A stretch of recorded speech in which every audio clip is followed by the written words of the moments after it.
dipersembahkan oleh... Kita lanjut lagi membahas mengenai tobat sebelum terlambat. Karena yang namanya manusia kita nggak pernah tahu, baru niat tobat walaupun sudah diterima, tapi ajal kita nggak pernah tahu kapan Pak Ustadz. Karena manusia tidak pernah luput dari kesalahan, maka sebaiknya tobat itu dilakukan diulang-ulang. Diulang-ulang? Tiap hari ulang. Kalau misalnya saya pikir, oh saya udah tobat untuk dosa yang kemarin. Mas Bayu, kalau Mas Bayu bertobat, harapannya ada dua. Yang pertama? Ditolak atau diterima. Diterima. Ya, itu kan ada dua harapan. Kalau tidak bertobat, Nggak ditolak, nggak diterima. maka lebih baik bertobat. Ada harapan untuk diterima. Iya kan? Kalau tidak, tidak ada sama sekali apa yang mau kita tunggu. Maka bertobatlah. Karena sesungguhnya dosa apapun pasti Allah ampuni. Satu aja dosa tidak diampuni Allah, Bu. Ibu mau tahu? Dosa mengaku diri sebagai Tuhan. Itu aja. Fir'aun itu dilaknat Allah dan haram masuk surga karena dia nanti dirinya jadi Tuhan. Raja Namrud dilaknat Allah haram masuk surga karena dia anti dirinya jadi Tuhan. Ibu-ibu kan tidak ada yang mengaku Tuhan. Iya toh? Maka doa pasti diampuni. Cuma ketika mau bertobat datang itu setan bisi. Sebentar ibu, daripada kau ulang lagi. Nanti masih muda. Siapa bilang kau muda dan 50 nih? Itu bisikan setan. Masih tunggu. Bu, tiba-tiba Allah bilang pulang. Tidak ada lagi tawar-tawar. Itulah sebabnya Nabi anjurkan melaksanakannya salat taubat itu selesai maghrib. Kenapa selesai maghrib Ustadz? Kan dari subuh sampai maghrib itu 1 hari kita cari nafkah, Bu. 1 hari kita hidup, berarti pasti ada dosa yang kita lakukan dalam 1 hari itu. Maka kita bertobat, ya Allah ampuni dosaku hari ini. Dan begitu diampuni, masuk hari berikutnya, kan maghrib itu perpindahan waktu. Senin, beduk maghrib, truk, Selasa itu. Nah, maka kita diampuni hari Seninnya, masuk hari Selasa dalam keadaan suci. Maka jangan sia-siakan waktu ini, karena kita tidak tahu kapan pulangnya kita. Seperti tadi, alhamdulillah dia sempat bertobat. Anggaplah ibu berdosa hari ini, besok dia ulang lagi. Besok dia tobat lagi. Ternyata maghribnya dia tobat, ajalnya subuh. Sudah bertobat.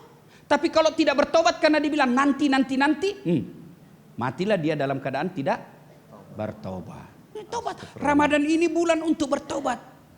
Maka kalau ibu-ibu lihat suami malas pergi tarawih, main game aja kerjanya, padahal sudah tua, apalagi main judi online, ibu di sampingnya peluk-peluk.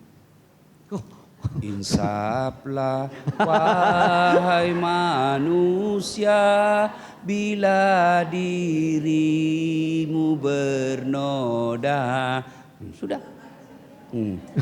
Itu sebenarnya kode-kode ya Pak Ustadz ya. Ya. Mudah-mudahan bisa diterima oleh siapapun yang mendengarkan. Nah sekarang yang mau bertanya boleh. Siapa yang mau bertanya? Angkat tangannya.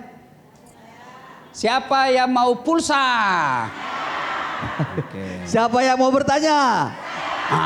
Begitu. Silakan Ibu yang di depan. Ayo Ibu, perkenalkan diri. Bismillahirrahmanirrahim. Assalamualaikum warahmatullahi wabarakatuh. Waalaikumsalam warahmatullahi wabarakatuh.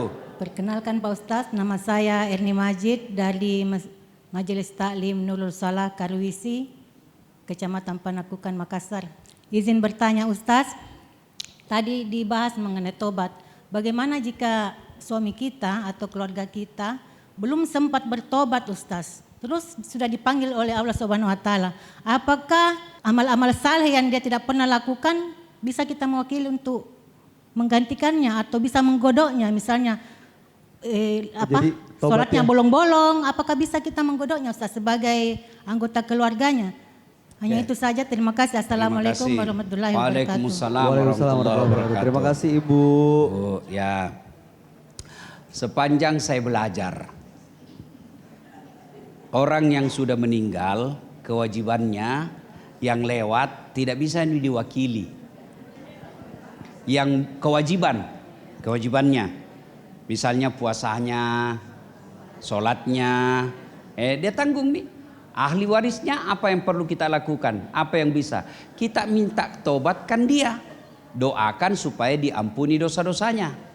Ya Allah ampuni dosanya. Ya Allah, terima amalnya, lipat gandakan segala kebaikannya, lapangkan alam kuburnya. Itu aja yang bisa dilakukan.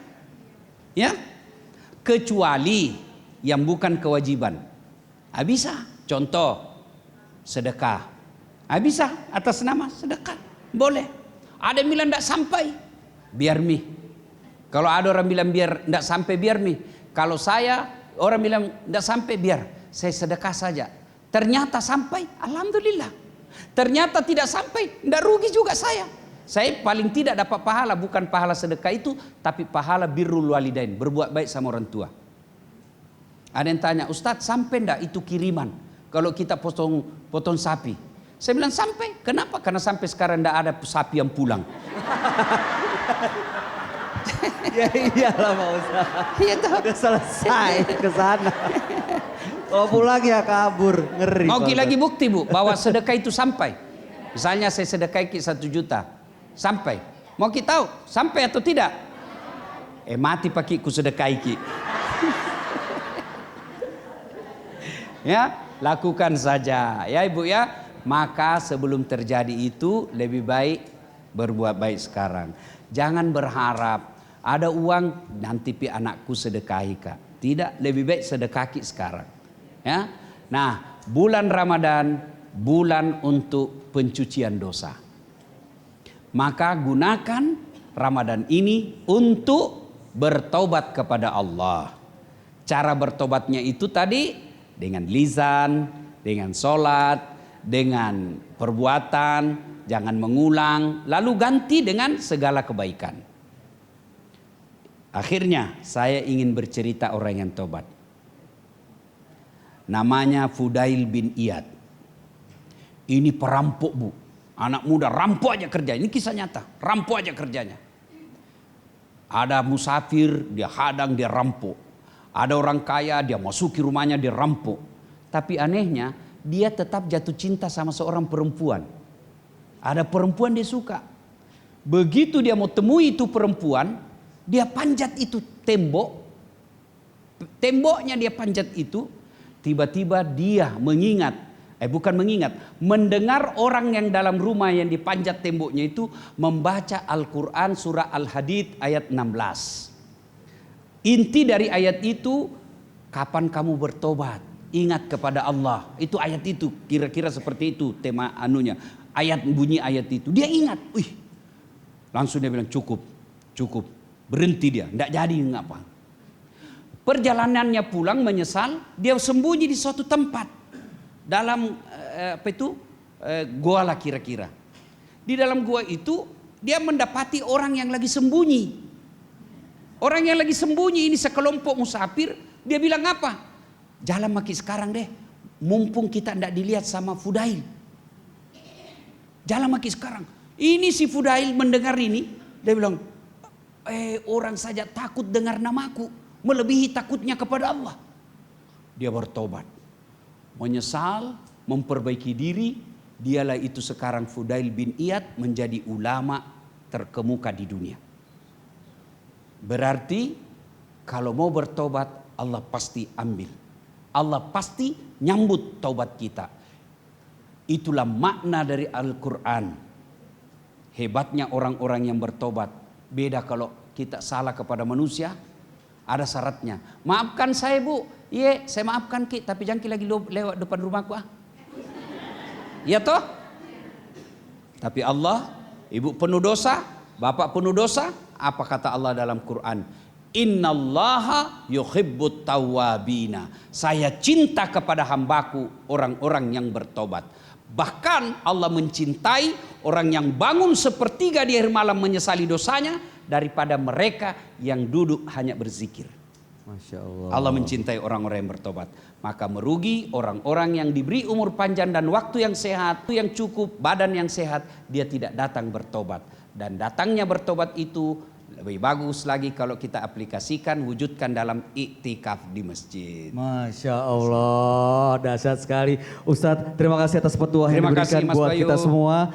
Memang butuh keberanian dan kebesaran hati untuk bisa mengakui kesalahan dan butuh keimanan dan ketakwaan untuk bisa memohon ampun kepada Allah dari semua kehilafan. Semoga kita semua termasuk orang-orang yang diberikan kesempatan untuk tobat sebelum terlambat.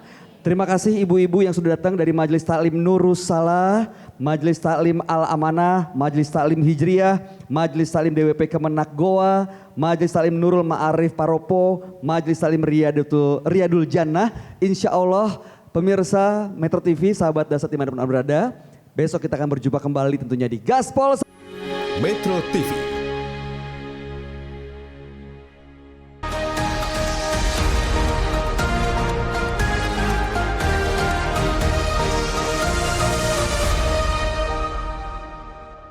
Dipersembahkan oleh